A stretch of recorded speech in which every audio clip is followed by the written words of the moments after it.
Bajo el puente del troll.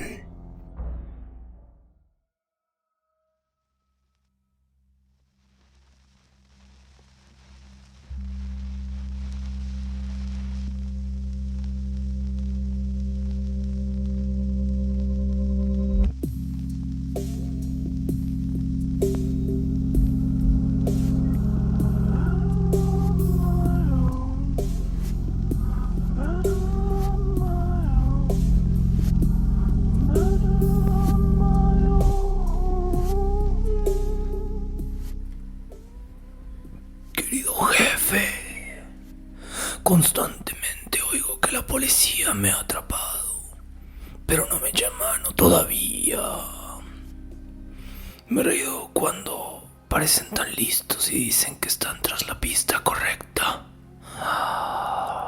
Ese chiste sobre el mandil de cuero me hizo partir de la risa. Odio a las putas y no dejaré de destriparlas hasta que me harte. El último fue un gran trabajo, grandioso.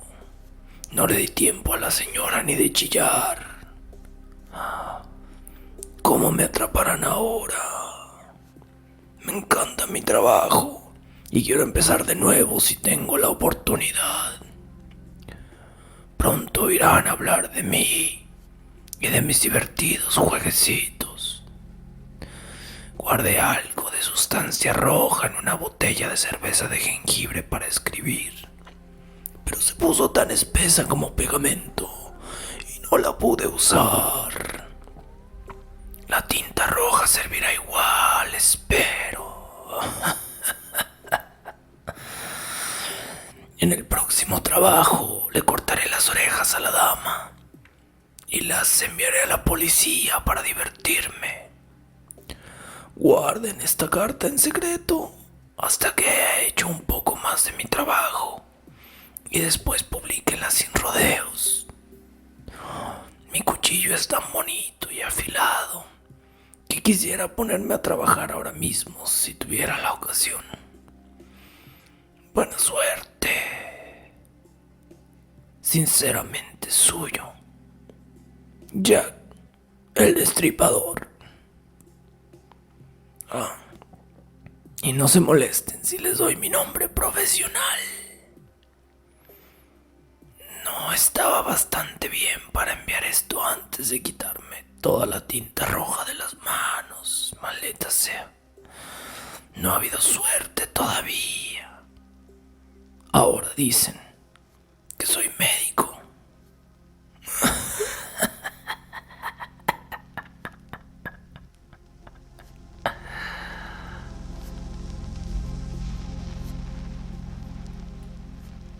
Jack el Destripador.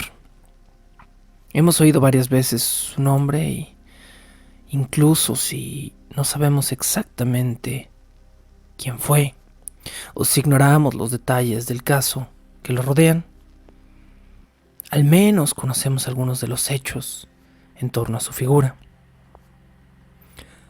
Sabemos que Jack fue un famoso asesino europeo, que sus víctimas eran prostitutas pobres del East End de Londres en 1888 y que todas pertenecieron al barrio de Whitechapel.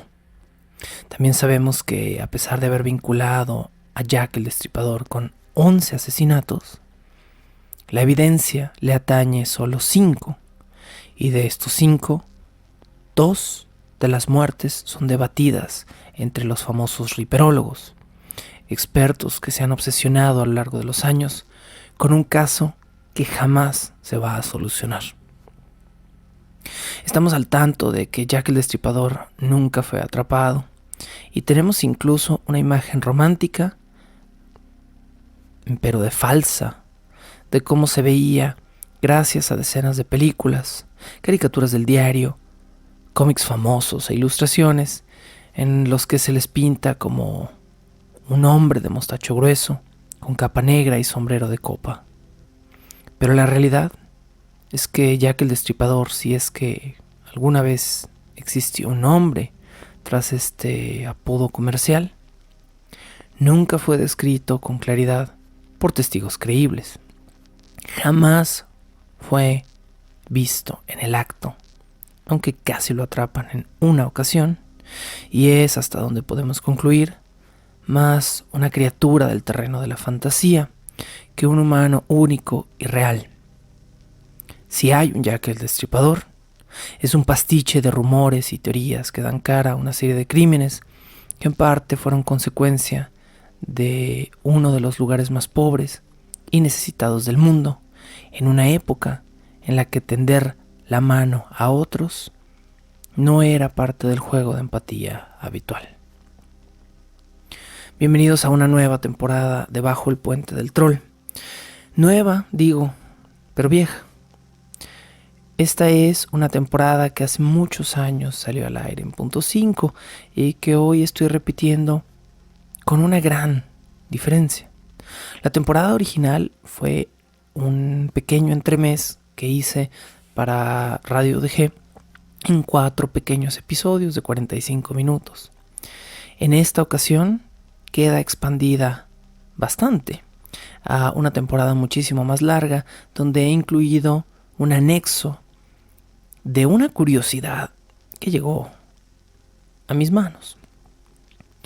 El título original de esta temporada era simplemente Jack el Destripador, pero para esta reedición he decidido cambiarlo a El diario de Jack el Destripador, porque dentro de una investigación reciente me topé con un libro que en un principio me pareció muy interesante, titulado exactamente así: Jack, el diario de Jack el Destripador.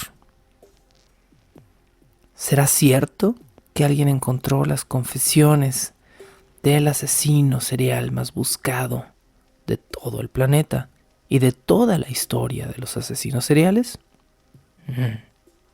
Interesante. Y si me acompañan a lo largo de esta temporada, que será oscura y mórbida, más de lo que incluso me hubiera gustado para este momento, quizá descubran como yo al menos un pedacito de la verdad, o por lo menos podamos distinguir un poquito de lo central de todas las mentiras. El nombre de Jack el Destripador es consecuencia de la carta con la que acabamos de iniciar este episodio. Esta carta fue enviada a la Central News Agency de Londres el día 25 de septiembre de 1888 y no iba dirigida a nadie en particular. No tenía ninguna identificación excepto un matasellos con la fecha y con el nombre de oficio que el autor de la carta se daba a sí mismo. Simplemente iba enviada por un Jack. Jack era una forma común en 1888 de designar a cualquier desconocido. En este caso, de designar a la misteriosa figura de un hombre que hasta la fecha solo había sido descrito como de tez media, de 1,70 m de estatura, usualmente usando gorro, abrigo de marinero o incluso gorro de cacería. Rara vez, en todas las descripciones de Jack el Destripador, se le describe utilizando un sombrero de copa. Casi siempre se dice que pudo haber sido un hombre menor a los 30 o 35 años de edad, por lo que, a diferencia de la creencia popular, no era ni viejo ni alto, como a veces se le imagina. Jack fue brutal, más que preciso, y en una ocasión incluso se le vio, se cree, vestido de sacerdote. Cuando se habla de los sospechosos de este caso, se menciona a varios, a príncipes, a doctores, incluso a veterinarios, a un zapatero, un carnicero, varios judíos, un par de marinos y otros hombres como posibles responsables de todos los asesinatos espantosos que sucedieron durante el otoño de 1888 en Whitechapel. Pero la realidad es que, quizá fuera de todas las especulaciones de Hollywood y películas con Johnny Depp o cómics narrados por algunos de los mejores narradores del medio en su momento, la verdad es que no estamos más cerca, en 2020, de saber quién fue Jack el Destripador de lo que estaba la policía en ese momento. Hoy, hace 100 años casi de estos asesinatos, Jack es un pastiche de horror colectivo, una figura mixta que por la total carencia de evidencia o por la total ausencia de ADN y de pruebas bien preservadas hasta la fecha, probablemente siempre será este borrón que obsesiona a la gente por la simple pregunta de saber quién era el monstruo. Fue entonces el Destripador, como dice Peter Turnbull en su libro El asesino que nunca existió, un caso simple de histeria colectiva, donde la policía estuvo conectando puntos inexistentes para nombrar a un monstruo sin cara, o fue, como marca Alan Moore basándose en otros libros, por cierto, no en una teoría original, en su cómic From Hell de 1988, una simple parte de un mecanismo complejo, un complot paranoico por parte de la mismísima corona inglesa.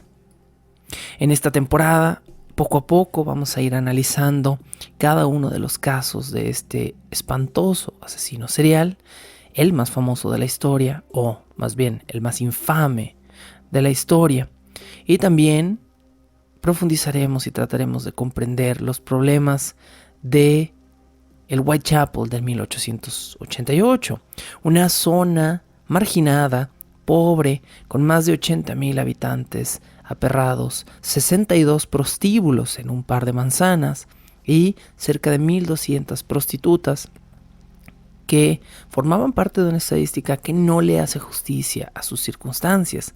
Muchas de estas mujeres que abiertamente podemos decir o llamar prostitutas porque había casos, pues, en los cuales se daban situaciones de prostitución, la mayoría eran mujeres que estaban en situación de calle o a punto de ser echadas y a quienes después de vender gran parte de sus posesiones no les quedaba otra opción más que vender su propio cuerpo. Fue entonces Jack el Destripador uno o varios hombres. Quedó impune realmente, fue castigado por accidente dentro de la colección de posibles sospechosos. Hay una homogeneidad suficiente como para considerar que todas estas muertes fueron provocadas por la misma persona. Bueno, este es el caso de Jack el Destripador y eventualmente de su extraño diario.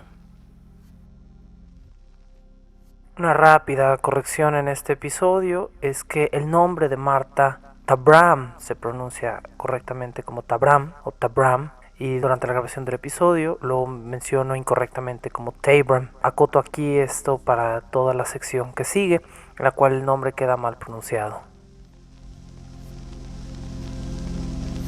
Bajo el puente del troll.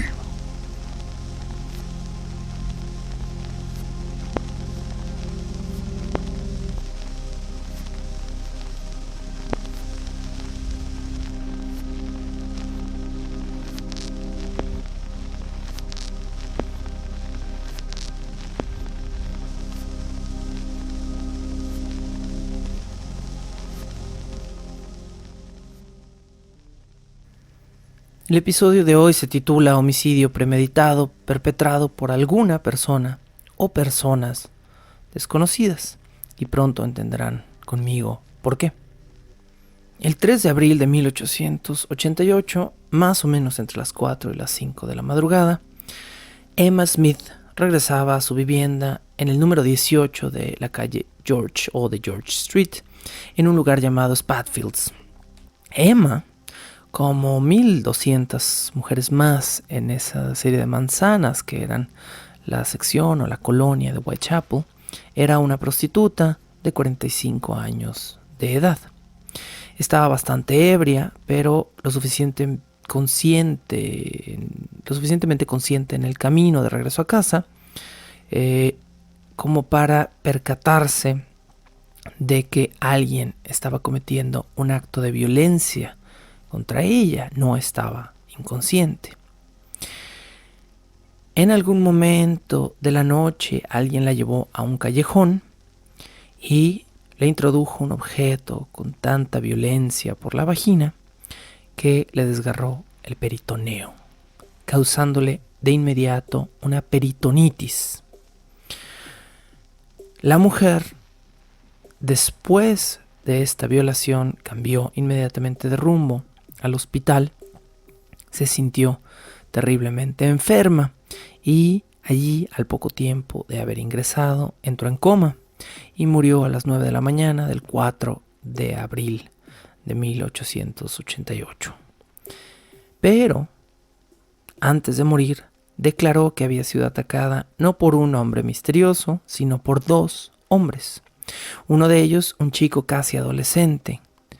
Por lo cual, este caso, que algunos riperólogos le atañen al Destripador, más tarde quedaría eliminado de la lista de los presuntos asesinatos de este hombre. El agente Wayne Baxter de la policía de Whitechapel precedió este caso. En las notas de su investigación se puede leer que primero otros testigos habían visto a la víctima, Emma Smith, siendo acompañada de un hombre, un solo hombre, vestido totalmente de negro, pero portando una notoria bufanda blanca. Más tarde se descubrió que este hombre que la acompañaba había salido corriendo del lugar del crimen cuando Emma fue atacada por otros dos hombres que la emboscaron. Se piensa que estos dos hombres, el chico y el hombre más maduro, pertenecían a la banda de los Nichols, un grupo de padrotes, de proxenetas que se reunían cerca de la Old Nichols Street, de allí su nombre, los Nichols, y que pues básicamente gustaban de golpear y extorsionar prostitutas por dinero. Finalmente, como sucedió con todos, menos con un par de los posibles verdaderos asesinatos del Destripador, este caso fue registrado en la estación de policía bajo un pequeño texto que se va a volver familiar. Homicidio premeditado perpetrado por alguna persona o personas desconocidas. Esta oración contiene toda la impunidad del mundo. Es una muerte premeditada, pero ¿quién la perpetró? ¿Quién sabe? Ni siquiera estamos seguros de que haya sido una sola persona. Emma Smith pasa a la historia gracias a la infamia de su propia muerte y se considera el primer pre-asesinato de Whitechapel. Martha Tabram era una mujer alcohólica que luego de una dolorosa y larga separación amorosa con un hombre llamado Henry Turner, quien era comerciante, perdió su forma de ingreso y tuvo que mantenerse por medio de la prostitución, así como vendiendo artículos usados en la calle. Esta era la constante más grande en la pobreza y en la miseria de Whitechapel. Mujeres solas, tratando de mantener hijos o familias o simplemente a sí mismas, haciendo todo lo posible por vender lo que pudieran antes de la llegada del invierno para poder tener un techo y un poco de calor y no morir en la calle. La noche del 4 de agosto de 1888, Martha y Henry se volverían a ver una última vez. Después de su rompimiento habían quedado porque Martha estaba casi en situación de calle y Henry le prometió volver a verla para ofrecerle algo de dinero. Esa misma noche, una amiga de Martha llamada Marianne se topó con ella y la vio o la encontró acompañada de dos militares con quienes las dos se separaron en parejas. Es decir, su amiga Marianne también era prostituta y ambas decidieron tomar a estos dos hombres y tomar calles distintas para tener sexo con ellos. Marianne jamás volvió a ver a Martha después de ese momento. la siguiente persona que vio a Marta en realidad no la vio a ella. Solo encontró su cuerpo en el primer piso del edificio de alquiler donde vivía. Esto fue cerca de las 4:45 de la mañana. La persona que reportó el crimen fue un obrero, porque el cochero que vio el cuerpo asumió que era una mujer borracha y lo ignoró por completo. El obrero que encontró horas después, o al menos una hora después, el cuerpo, notó que la mujer tenía las ropas levantadas hasta la mitad del cuerpo. Esta es una cita directa registrada por la policía. Como si hubieran tenido sexo con ella y la hubieran dejado en esa posición. Esta es una anotación que hace este obrero. Le pareció raro que la mujer no se moviera y que no se hubiera acomodado la ropa en esta posición. Así que no fue sino hasta las 5:30 de la mañana que un médico llegó a la escena y revisó lo que ahora todos supieron era un cadáver cubierto, el cual presentaba 39 puñaladas de arma, pues punzocortante. Este cuerpo tenía heridas en todos, absolutamente todos los órganos principales de su cuerpo. El asaltante se determinó de inmediato como un hombre diestro, blandiendo un puñal muy corto, quizá una daga o incluso una bayoneta militar. 3 mujeres identificaron el cuerpo de Martha Tabram, aunque las 3 le asignaron nombres distintos. Es decir, las personas que la conocían o la reconocieron bajo distintos nombres. Eventualmente se tomó el nombre de su acta, Martha Tabram o Martha Tabram, para registrarla. Entre todos estos errores de identificación, sumados a la cantidad de tiempo que el cuerpo pasó solo, a la ineptitud de la policía para buscar inmediatamente a un culpable, a cerrar una investigación, a buscar pruebas, el cuerpo, o más bien el caso de Martha Tabram, queda registrado bajo el texto de homicidio premeditado perpetrado por alguna persona o personas desconocidas. Esto el día 23 de agosto de 1888. El modus operandi en este segundo caso no presenta un corte en el cuello y tampoco considera evisceración o laceración concreta de ciertos órganos, por lo que el día de hoy se considera un caso ajeno al destripador. Pero algunas fuentes, algunos riperólogos, embonan el caso de Martha Tabram a los casos del destripador. En ambos casos, tanto con Tabram como con Smith, estamos hablando de 2 situaciones en las que muy probablemente no participó el famoso o el infame destripador, pero podemos ver que esta era la normalidad de una mujer sola viviendo en Whitechapel en 1888.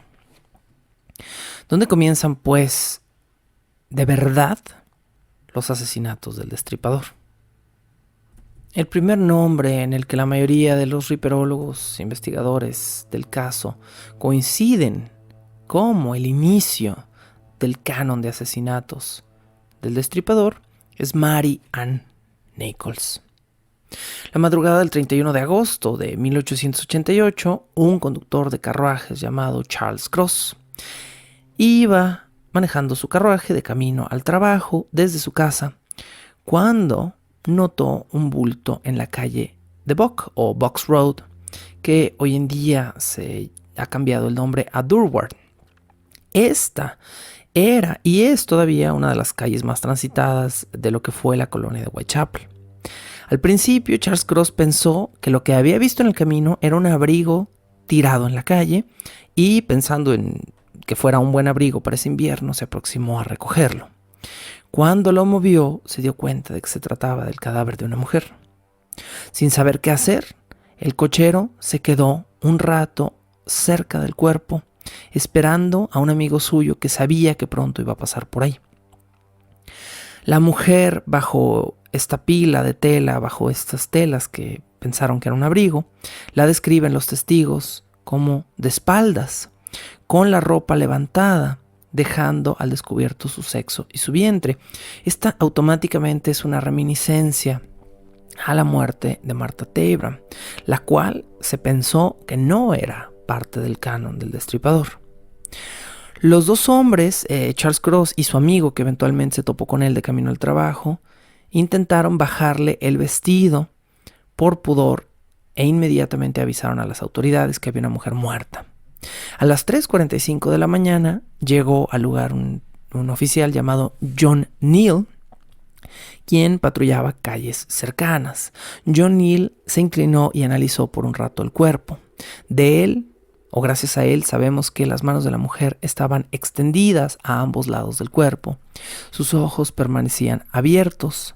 Su garganta estaba también abierta de par en par. El oficial revisó la temperatura de la mujer haciendo un estimado a través de la axila y la encontró todavía tibia, por lo que determinó que no podía llevar mucho tiempo muerta. Esto, repetimos, a las 3:45 de la mañana del 31 de agosto de 1888. El médico encargado de examinar esta escena fue un médico llamado o registrado como el Dr. Llewellyn, quien confirmó que el cadáver tenía menos de media hora muerto. Pero, al mismo tiempo, anotó que era extraño que un corte tan profundo como el que tenía la mujer en la garganta no hubiera bañado de sangre toda la escena, por lo que inmediato asumió y anotó en las notas policiales que el crimen no se había llevado a cabo allí. Este testimonio fue falsado inmediatamente después, cuando se movió el cuerpo y se encontró un enorme charco de sangre justo donde estaba situado. Gran parte de toda la sangre había sido absorbida por el vestido que traía la mujer y que era oscuro. Y gran parte también de esta sangre provenía del vientre de la mujer. Sus vísceras se encontraban totalmente expuestas. Tenía laceraciones en la lengua y en la mandíbula, varias, no solo una, varias cortadas profundas en el cuello. Marian Nichols también había recibido una cortada tan profunda en su cuello que le había cercenado una vértebra y que había sido probablemente la causa inmediata de muerte. El tajo que la mató, según los médicos, había sido hecho con suma violencia, de arriba a abajo, de izquierda a derecha, por lo que determinaron que había sido hecho por una persona zurda parada enfrente de la mujer. A veces leo esta descripción y trato de imaginar el ángulo y la fuerza y el cómo una persona zurda como yo mismo pudo haber hecho esto, y me parece, además de extraño, horripilante. Después de esto, el mismo Llewellyn, quien había hecho esta declaración, comenzó a dudar de que su propia declaración fuera verdad y de que el asaltante haya sido zurdo. Esta va a ser una de las discusiones más largas y más contradictorias a lo largo de la historia del Destripador, si era zurdo o si era diestro, y si mataba cara a cara o desde atrás. Ellen Holland, quien fue vecina de Mary, identificó su cuerpo como el de Polly Nichols. Polly era el apodo que le daban a Mary Nichols y confirmó que tenía 43 años de edad. Según Ellen Holland, Nichols bebía mucho y había estado teniendo problemas con su marido por varios amoríos en los que ella se había embrollado, en gran parte por conseguir dinero. Esa noche, Ellen Holland y Mary Nichols se habían visto porque Ellen Holland le cobraba la renta a Mary. Mary le había pedido una disculpa y le había dicho que muy pronto iba a poder pagar. La cita exacta anotada por la policía es: pronto te voy a poder pagar. Mira qué bonito sombrero me compré con mi propio dinero. Esto fue justo antes de que Mary Nichols saliera a prostituirse una vez más para conseguir el resto del dinero de la renta y poder pagar la estancia a Ellen Holland.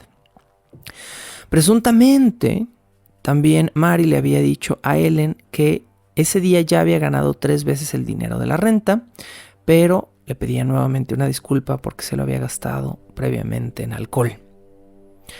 Tras este asesinato, entraría en escena el famoso investigador a cargo del caso del Destripador, quizá con el nombre más famoso también de esta investigación, después del mismísimo Jack el Destripador, el agente de Scotland Yard, Frederick George Aberline.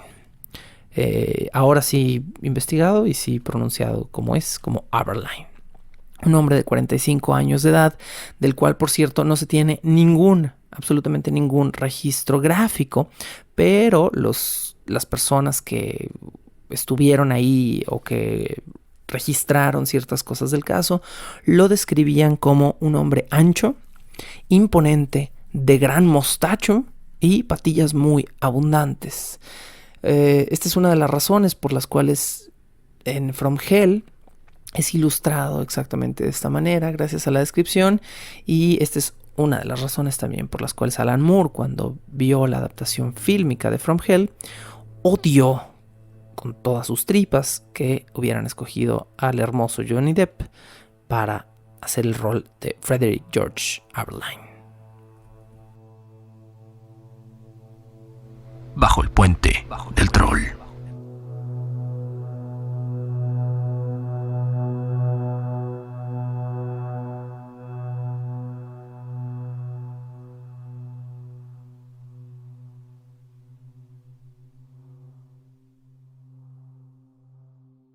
El detective Aberline de Scotland Yard se puso a trabajar de inmediato en el caso de Polly Nichols o de Mary Nichols, pero su única pista inicial fue saber que un hombre sospechoso había sido visto por testigos pasar por la calle donde se había cometido el crimen cuando el forense ya estaba investigando el cadáver.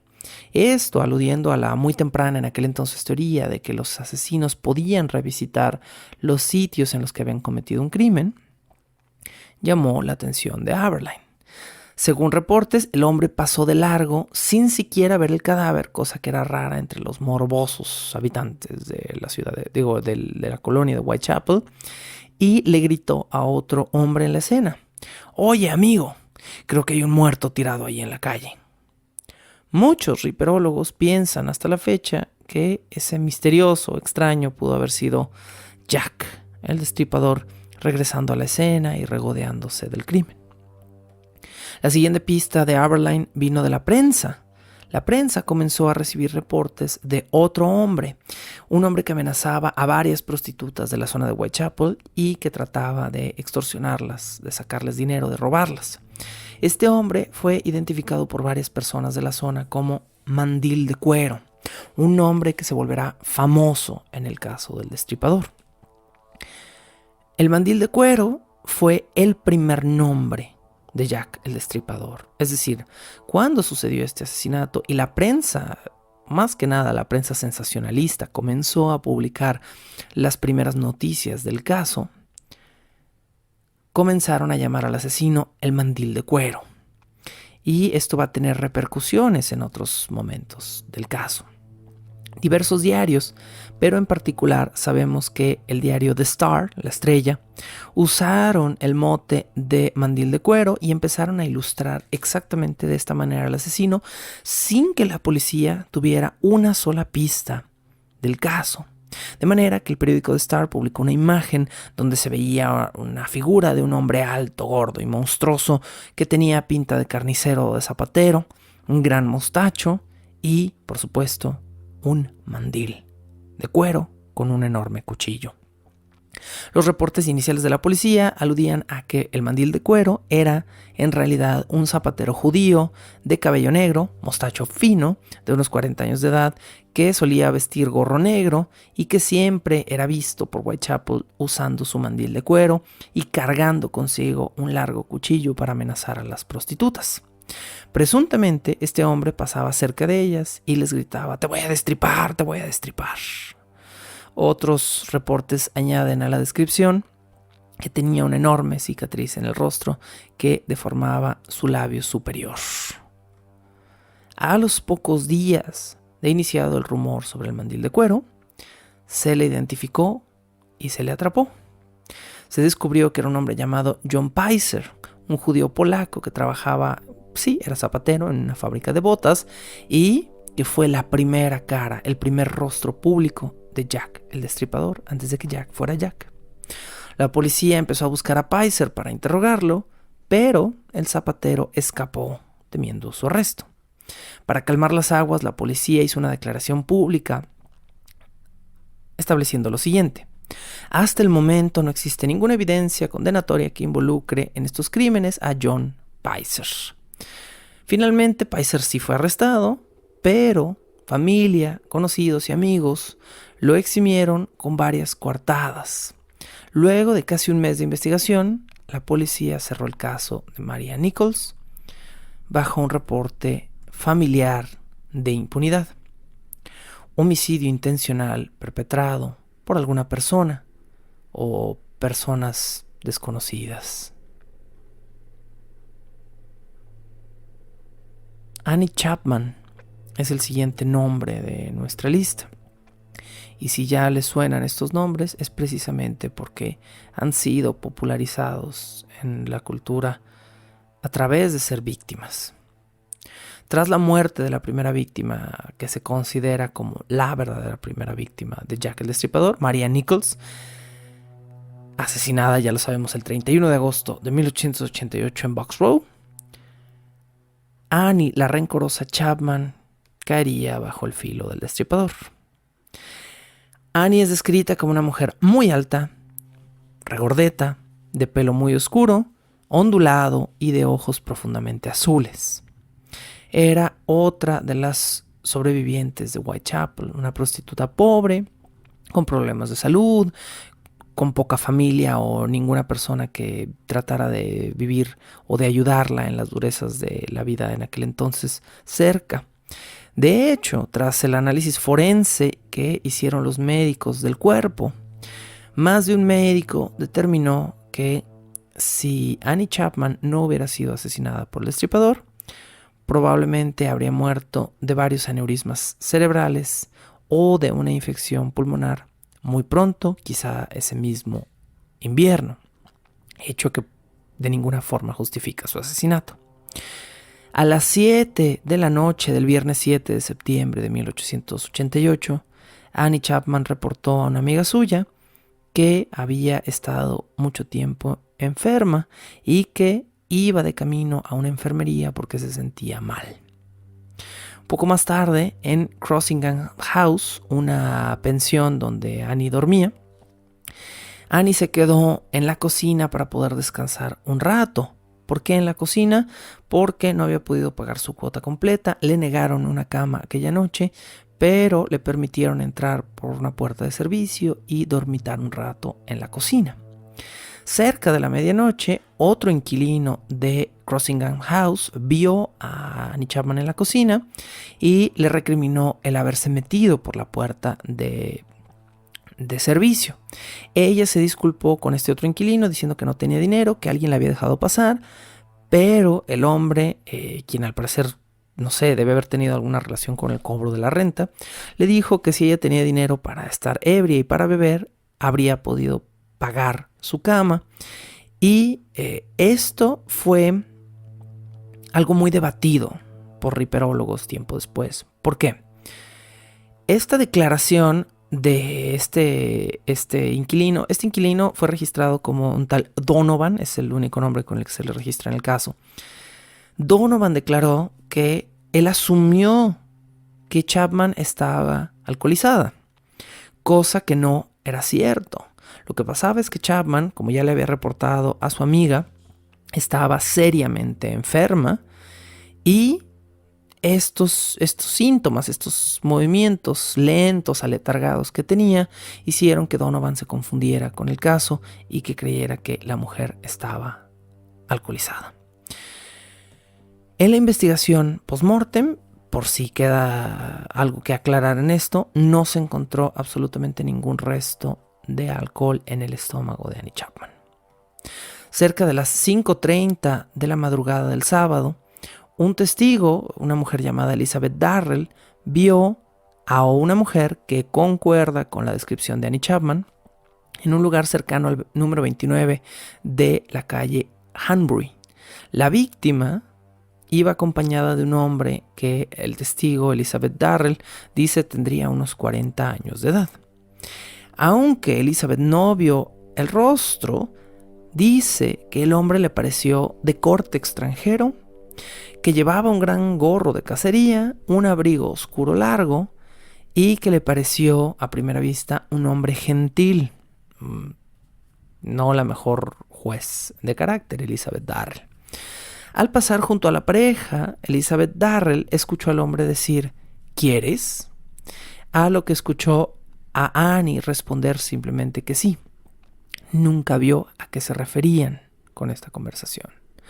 Cerca de las 5:30 de la mañana, un inquilino del edificio de los mismos departamentos de Hanbury Street, un tal Albert Kadosh, salió a orinar a su patio cuando escuchó golpeteos en la verja del patio vecino, justo en su verja, pues.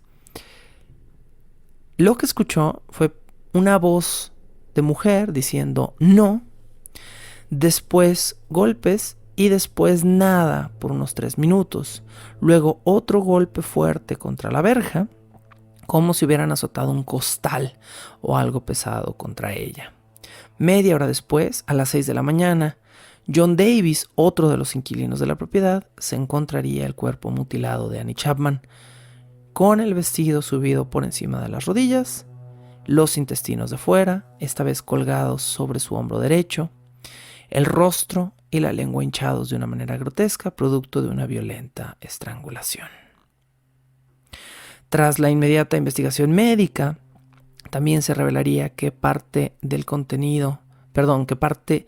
estómago y del intestino delgado de Annie Chapman habían sido removidos y colocados sobre el cadáver. De igual forma, se habían extirpado secciones de su pubis y se habían colocado sobre el hombro izquierdo. Lo mismo sucedió con la matriz, la vejiga y parte de la vagina, y con esto nos referimos no solo a la vulva, sino a una extracción casi completa del órgano. Algunos de sus dedos tenían laceraciones que indicaban que un par de anillos habían sido retirados de forma violenta de sus dedos. Esto trajo una confusión muy extraña en la prensa. Alguien en un periódico reportó que 2 anillos de cobre en algún momento habían sido portados por la víctima y el perpetrador los había retirado del cuerpo. En algún momento alguien hizo un teléfono descompuesto con esta información y los 2 anillos de repente se reportaron como 2 peniques, como si fueran 2 pequeñas monedas.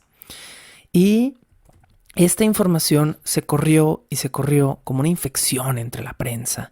Y fue muy peculiar, honestamente. ¿Por qué? Porque más periódicos reportaron la historia de los 2 peniques, sin haber cotejado realmente lo que sucedió, que la historia real, que eran 2 anillos de cobre. Más adelante, durante esta temporada, vamos a volver a hablar de los famosos anillos de cobre cuando hablemos del diario del Destripador. Esta ocasión también fue la primera en la que se discutió la posibilidad de que el asesino tuviera conocimientos de medicina. La gente en Inglaterra en ese momento creía que cualquier amputación o cualquier extracción de un órgano interno implicaría un conocimiento anatómico. Alguien que por lo menos tuviera rudimentos de anatomía y que supiera cómo extraer o sacar los órganos. Eventualmente, estas declaraciones o esta, creencia de la época también sería muy discutida. Pero fue a partir de este punto que la gente empezó a pensar que quizá Jack el Destripador había sido un médico de guerra. Es un asumir bastante lejano a la realidad de lo que estaba pasando. Alguien destripa con un enorme cuchillo a una persona e inmediatamente asumimos que la la extirpación de los órganos fue ordenada, correcta y sin desastres, cuando estos asesinatos eran más una consecuencia de la brutalidad que de la precisión. Pero la misma idea romantizada del destripador presenta la posibilidad de un destripador médico con un corte fino y preciso, más que un bruto e inútil haciendo un desastre al asesinar a una mujer. Con este asesinato también comenzaron a buscarse las primeras similitudes entre los otros asesinatos. En este momento no existía un concepto de asesino serial. Jack el Destripador fue un caso único, no que antes de él no existieran casos de muertes seriales, pero la policía no estaba acostumbrada a investigarlos de esta manera, como un solo asesino repitiendo un tipo de asesinato. No obstante, empezaron a ver las señales: los intestinos extraídos o colgando sobre los cadáveres, las faldas levantadas, los ataques hacia los órganos sexuales y el corte en el cuello. Cortes tan profundos o tan violentos que pudieron haber sido casi decapitaciones, o cortes tan profundos que en algún momento se pensó tenían como propósito silenciar inmediatamente a la víctima para evitar que gritara. Dentro de las similitudes más forzadas, en este asesinato la culpa volvería a recaer por unos momentos en Mandil de Cuero. ¿Por qué? Porque la prensa, de nuevo, la prensa del caso de Jack el Destripador, la prensa de Whitechapel de 1888 era más vil, si se puede, que la prensa actual. Había una desinformación tan absurda, una serie de noticias repetidas sin confirmación de la fuente, y había amarillismo a montones. ¿Qué hizo la prensa en este caso? Un fotógrafo de un periódico vio un mandil de piel colgado en la verja, más o menos cerca de donde estaba el cadáver de Annie Chapman. Le tomó una foto tratando de encuadrar y de angular el mandil y a la mujer muerta. E inmediatamente la foto se volvió famosa porque el sospechoso más probable era el fulano conocido como Mandil de Cuero. Después de todo el caos que causó esta fotografía, el mandil resultó ser de uno de los inquilinos del edificio, quien lo reconoció, lo reclamó como suyo y dijo: esto no tiene absolutamente nada que ver con el asesinato. Ahora tenemos que hablar de Elizabeth Stride, o Liz la Larga, o Long Liz, como se le llamaba en inglés. El 25 de septiembre de 1888 apareció la famosa carta Dear Boss. Esto fue a menos de un mes de la muerte de Annie Chapman y de Marian Nichols. Un mes después, y ya había gente tratando de clamar responsabilidad por el caso. ¿Por qué? ¿Por verdadera responsabilidad o solo por fama? Bueno, la madrugada del domingo 30 de septiembre, no una, sino dos víctimas se sumarían a la cuenta de Jack el Destripador. Porque cuando tenemos que hablar de Elizabeth Stride, también tenemos que hablar de Catherine Eddowes. Elizabeth y Catherine murieron la misma noche, probablemente bajo la misma mano. Y quisiera ser a lo mejor ingenioso y decir bajo el mismo cuchillo, pero la realidad es que esto probablemente no es cierto. Poco antes de la 1 de la mañana del 30 de septiembre, un hombre llamado Louis Dimschutz salió por la parte trasera de un club de discusiones que abría los fines de semana. Al salir, le pareció que había algo tirado en una acera al lado izquierdo del patio del club. Cuando se acercó, se dio cuenta de que era el cuerpo de una mujer con una enorme incisión en la garganta. El médico que atendió a la escena fue el doctor Frederick Blackwell, quien llegó cerca de 15 minutos después. Para ese momento, la sangre de la herida de Elizabeth Stride ya estaba seca en el piso. La temperatura de su cuerpo era todavía tibia cerca del torso, pero estaba fría en las extremidades. En la mano izquierda, el cadáver tenía un paquete de cachús o cajús, pastillas para el aliento. Y en torno a su cuello, alguien había envuelto una pañoleta. Media hora después de esto, a la 1:44 de la mañana, el oficial Edward Watkins hacía su ronda habitual por la plaza de Mitre cuando también notó algo. En uno de los extremos más oscuros de aquel lugar, vio el cuerpo de otra mujer, con el cuello cortado de un tajo y el vientre abierto, sus vísceras extendidas sobre un charco de su propia sangre.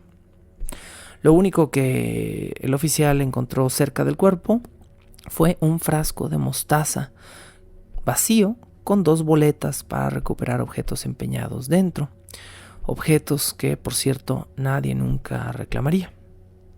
La mujer que estaba tirada ahí era Catherine Eddowes.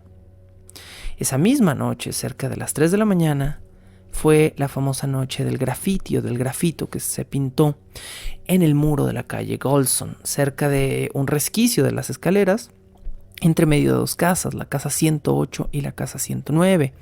En la 109 también se halló un pedazo de delantal, no de cuero, sino un pedazo de delantal de mujer empapado en sangre. Este trozo de tela, se sabría después, iba a coincidir perfectamente con el delantal que llevaba puesto esa noche Catherine Eddowes. En cuanto al texto pintado en la pared, el grafito escrito con gis blanco sobre ladrillos negros, ahora decía: los judíos son los hombres que no podrán ser culpados de nada. Leo la palabra judío de esta manera, porque es la única manera en la que puedo traducir el texto original, dado que la palabra Jews estaba mal escrita. De hecho, el sentido completo de la frase en inglés se debate hasta hoy en día por lo ambiguo de su sintaxis. The Jews are the men that will not be blamed for nothing. Esa es la redacción original de esta frase, cometiendo errores ortográficos y errores sintácticos en la frase. Hay un problema con el famoso graffiti de Jack el Destripador. Podríamos tener su letra y sus palabras exactas, pero la frase decidió ser borrada por la policía antes de que pudiera ser fotografiada por la prensa para no causar un caso de antisemitismo. Había un ambiente antisemita en Whitechapel en 1888 y la policía estaba tratando de que no explotara. El hecho de que el posible asesino fuera un judío polaco había echado gasolina en este fuego. Y si más encima la palabra judíos, por muy mal escrita que estuviera, aparecía en la prensa al día siguiente, iba a haber destrozos y ataques contra las tiendas de los judíos. De manera que la policía o algunos agentes de policía tomaron una decisión de borrar la famosa frase escrita por el Destripador. Por lo que se cree que el oficial que anotó esta frase, antes de borrarla, pudo haberla anotado mal. De hecho, se tienen 2 fuentes en las cuales el oficial anotó la frase. En un trozo de papel, el detective anotó un negativo. Los judíos no son los hombres que podrán ser culpados por nada. Cambia totalmente el sentido de la frase, ¿no? Los judíos son los hombres que deberán ser culpados por nada, o los judíos no son. Es una frase totalmente ambigua, incluso sin este error. El mensaje original entonces fue borrado antes de ser fotografiado.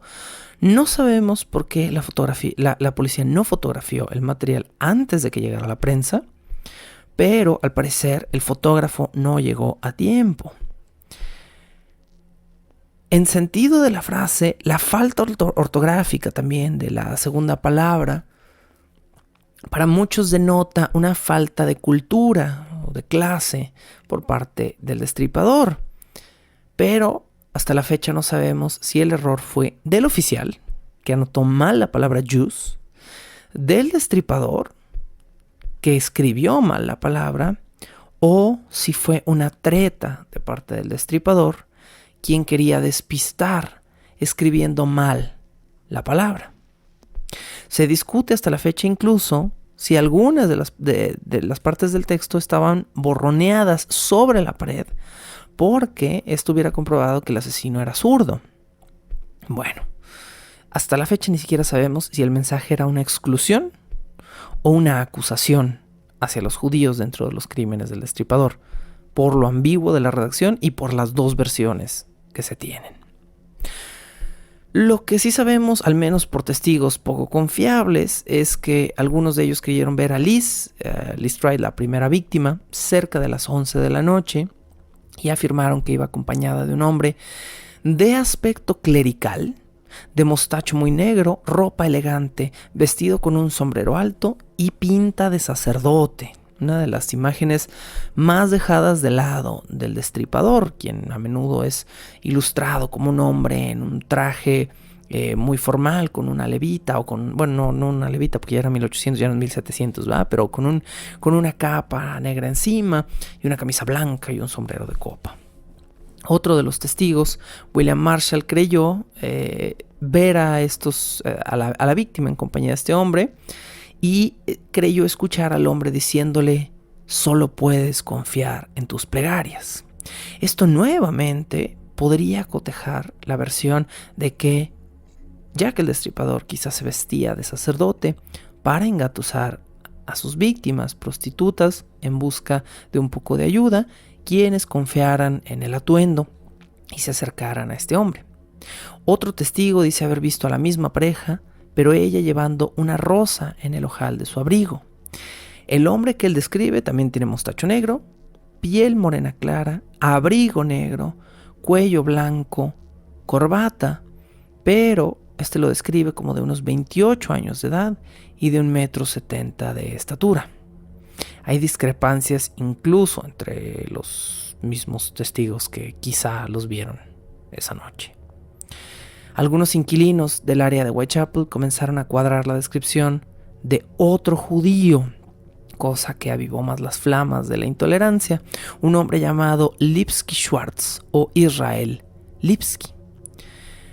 Hasta que murió, el detective Aberline decía conocer a este hombre y decía que era imposible que él hubiera sido el asesino, no porque fuera un buen hombre, sino porque había sido colgado por el asesinato de otra mujer cerca de un año antes, lo que para ojos de Aberline y de cualquier persona racional debió inmediatamente haberlo descartado. Comenzaron a florecer más teorías. Era un carnicero, porque solo un carnicero sería capaz de tal carnicería. Era un zapatero. Era un médico. Era un hombre misterioso con un maletín bajo el brazo. Era un sacerdote. Había tantas teorías del destripador que comenzaron a creerse entre los mismos diarios que las publicaban. Se comenzó a correr que el destripador había dejado sus instrumentos por ahí tirados, que drogaba a sus víctimas, aunque jamás en ninguno de los cuerpos se encontraron narcóticos. La famosa historia de las uvas negras, que se cuenta en otro de los asesinatos, en el cual se cree que la víctima había sido narcotizada, ni siquiera presenta evidencia de las mismas uvas. De todas las presas del destripador, Catherine Eddowes fue la única que no era una prostituta, pero, como muchas de las mujeres de Whitechapel, era una mujer separada, pobre, alcohólica, solitaria, que se mantenía vendiendo carbón y algunos artículos personales. La noche en la que Catherine Eddowes murió había sido previamente arrestada por ebriedad pública, esto cerca de las 8:30 de la noche. La policía la liberó, pero Catherine Eddowes dio un nombre falso. De hecho, el nombre que le dio a la policía cuando le preguntaron su nombre al ser liberada de los separos fue Mary Jean Kelly, lo que ha generado una teoría, aparte de que fue por este nombre falso que el destripador la mató como parte de una conspiración, buscando a una verdadera Mary Jean Kelly. Catherine Eddowes fue vista después de su encierro, pasada la medianoche del 30 de septiembre, con un hombre de 1,70 m, delgado, de mostacho, gorra gris, bufanda de tela muy delgada, apariencia de marinero. ¿Era marinero? ¿Era sacerdote? ¿Parecía un hombre de bien? ¿Era de tez morena clara? ¿Era blanco? Bueno, la descripción de su cadáver es una historia de horror por sí sola. El monstruo que hizo esto le separó el hígado, le extrajo los intestinos y los acomodó debajo de su brazo izquierdo. Le cortó el lóbulo de una oreja y la aurícula derecha de la misma. Y esta es una de las grandes confirmaciones de la famosa carta de Querido Jefe, la carta con la que abrimos el episodio de hoy.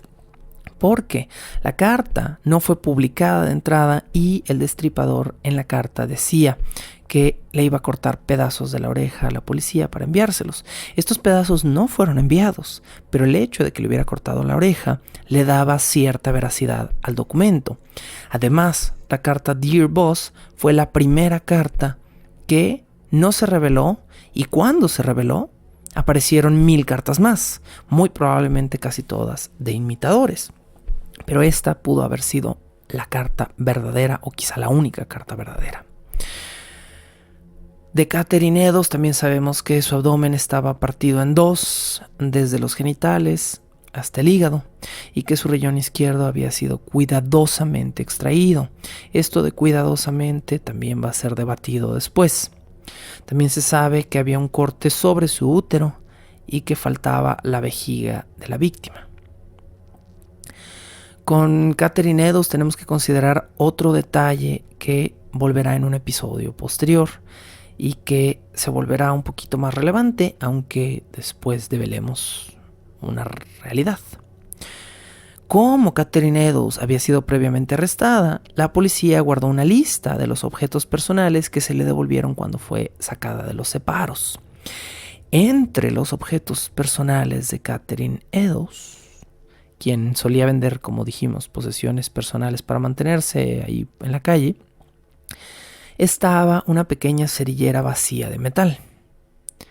La lista de estos objetos no sería legalmente liberada por la policía como registro público, sino hasta 1987.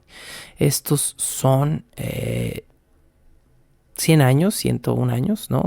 Casi 100 años pues de la aparición, de la existencia de este artículo y de esta lista.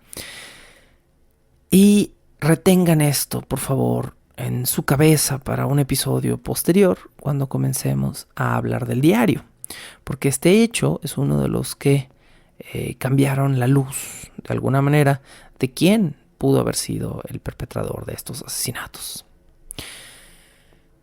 Varias declaraciones opuestas sobre las habilidades del destripador salieron a la luz.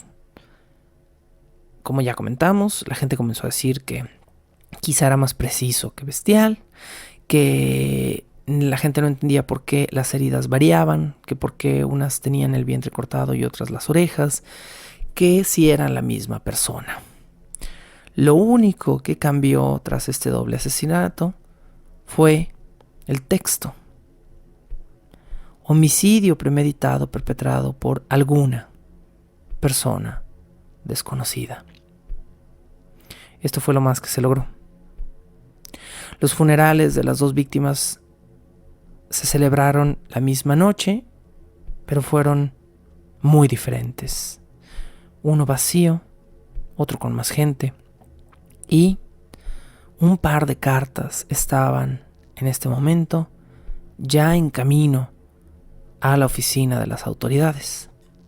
Una de ellas enviada desde el infierno.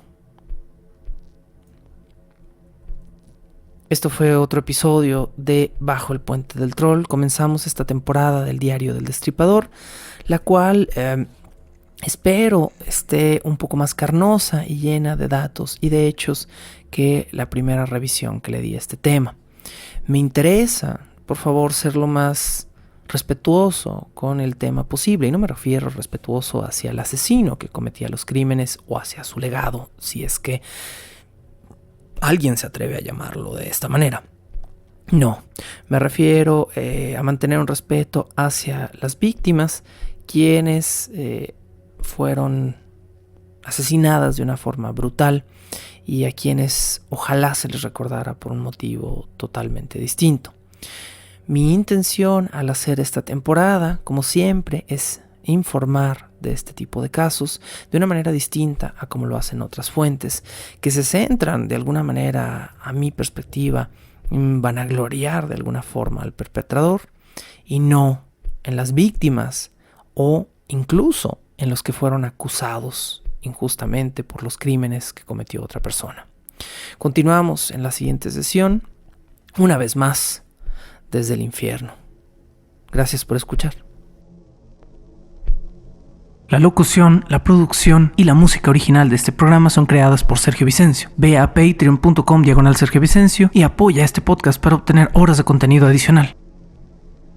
Búscame como @recuadroblanco en Twitter e Instagram o como Sergio Vicencio en YouTube para darme tu opinión sobre este podcast. ¿Quieres comisionar cápsulas, episodios o incluso temporadas completas o comprar contenido digital de Bajo el Puente del Troll? Ve a coffee.com/Sergio Vicencio y encárgate de decirme qué hacer. Es coffee.com/Sergio Vicencio.